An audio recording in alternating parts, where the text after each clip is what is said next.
An accuser has come forward to put a face on sexual harassment claims against Herman Cain. Can he survive? I'm Steve Green. This is Trifecta, and here to answer that question and more, of course, Scott Ott and Bill Whittle. All right, gentlemen, I've had a bet going with myself on how long it would take before Herman Cain's campaign would implode, not because of his ideas or the color of his skin, but just because his campaign chief, Mark Block, is such an amateur. What I didn't expect was this. Watch. She reached out to Mr. Cain for help in finding another job. Instead of receiving the help that she had hoped for, Mr. Cain instead decided to provide her with his idea of a stimulus package. So, Scott, now that the Whisper campaign is over, yeah, Bill? I hadn't seen the footage before.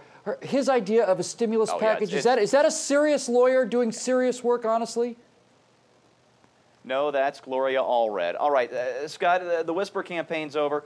What do you think? Any merit to these accusations? Well, there's no way for me to know what happened in somebody's car, whether anything happened in somebody's car, but I'll tell you what, I used to be a volunteer for and then chairman of the board of an organization that helped women who were victims of rape and domestic violence. Women who are victims of rape and domestic violence and sexual assault do not smirk when accounts of those incidents are being recounted. They don't roll their eyes. In fact, they would never let their attorney say something like that stimulus package line. If you play this tape back, you will see that the alleged victim actually makes a coy little smile and rolls her eyes up like, ooh, isn't that funny? Women who are victims of sexual assault are hurt, damaged, wounded, often for life. This does not ring true. Yeah, that's my take on it, too. Bill, I've got a real simple question for you. Are we witnessing the high-tech lynching Cain warned us was coming, or could this thing backfire against the media that's promoting it? The answer to the first question is, I don't know. If he did it, then it's not a high-tech lynching. If he didn't do it, then it is. I wasn't there, you weren't there, we weren't there.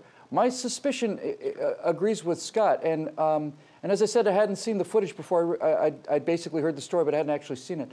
When an attorney makes a remark like his version of a stimulus package, that's not somebody who's dealing with a serious issue of a person in pain. That is very alarming. There are other things about this witness is alarming. Now, people say, well, there are other witnesses. Let me just say in conclusion that I did an afterburner a couple years ago on how they destroyed Sarah Palin. They made any number of false accusations against her, harassment lawsuits, and after 15 of them were there, people said, well, there must be fire there because she's obviously corrupt. Well, one false accusation is a false accusation. 4 false accusations are 4 false accusations. Until we see some evidence, we have the presumption of innocence in this country. Yeah, let's hope that's still true. Scott, the pushback has already started with claims that Sharon Bailek has a history of financial and legal troubles trying to harm her credibility. But this is pretty standard stuff in a scandal, and unfortunately, is anybody going to get out of this thing intact? Well, you know, first of all, as Bill suggested, you can't make up in volume what you lack in truth. Having a bunch of people come out and tell false stories doesn't make it any more true. And frankly, you know the people that are hurt worse by something like this, if this turns out to be a rash of false accusations or things that have been blown out of proportion, what it hurts is women who have been genuinely sexually harassed, women who have been raped and abused. It hurts their case because they already are feeling like maybe I shouldn't come out and say anything about it because my name's going to be dragged through the mud. Exactly. Every time something like this happens, it destroys and hurts the lives of women who were genuinely damaged. All right, that's Scott Ott, creator of Freedom's Charter here on PJTV, and I know we can't make endorsements, but Scott is facing the voters in his election today, and I'd just like to wish good luck to a good friend and a good man. All right, Bill, I've rarely heard you as worked up as you were on our conference call on Monday, so just let it out. Tell us what you really think is going on here. Look, Andrew Klavan wrote a remarkable piece, I think it was yesterday, and he said that good people have to be held to a higher standard. It's not fair, it's completely unfair, but that's the way it is. He had a line that just knocked the wind out of you at the end of that, which I'll let you read for yourself. If he's guilty of harassing behavior, if he's guilty of off-color remarks, that's one thing. If he broke the law, that's something else. Would I prefer that this hadn't have happened? If it happened, and I don't think it did happen, Steve, honestly, I don't. But yes, I would. But then the question is, we are left in the real world with two choices among real people. And we don't, as conservatives, get to say, well, Teddy Kennedy did it all his life and was rewarded for it, and Chris Dodd and Bill Clinton and Al Gore, and run down the list of Democrats that have done this and gotten away. It's only sex, we were told. What's the big deal? We don't want that argument. We have to hold ourselves to higher standards. But we are ultimately going to be presented with a choice among real people.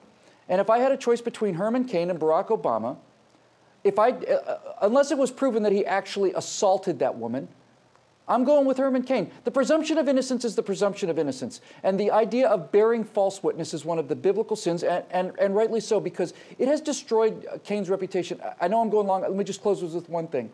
He's having a press conference today. He's going to respond rather energetically. I saw him last night in a room full of 300 people, and he said, if you don't fight to defend your integrity, you have nothing left. Now, maybe that's a pithy line, but I never heard Bill Clinton say that, not once. And I don't think you ever will. That's Bill Whittle, co-founder of Declaration Entertainment and the creator of Afterburner, right here on PJTV. You know, folks, I have problems with Herman Cain. I think it's a lousy idea to have a national sales tax and an income tax. I think Cain's selection of Mark Block to run his campaign shows pretty poor judgment. But for the media, this same media that tried to squash the Monica Lewinsky story and that actively covered up for John Edwards while he cheated on his dying wife, for this media to dredge up 14-year-old allegations to bring down a GOP candidate, well, that's bull. For Bill Whittle, Scott Ott, and everyone here at PJTV, I'm Steve Green.